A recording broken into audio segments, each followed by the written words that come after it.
Welcome to Kanen Coffee. Today we have a nice Jura Espresso Z7. So the issue was in the grinder. It was too fine. We adjusted it and it has, as far as you can go. This is what it should be right here, almost in between toward the finer 3/4. And that's working fine. We did a lot of shots and it's working beautifully. Let's pull a shot.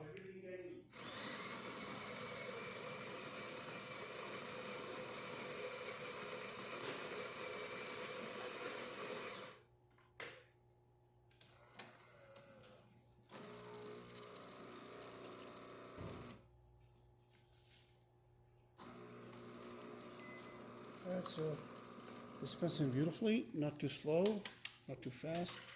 And we have a nice crema. And it's please don't forget to subscribe and have a great day. Thank you.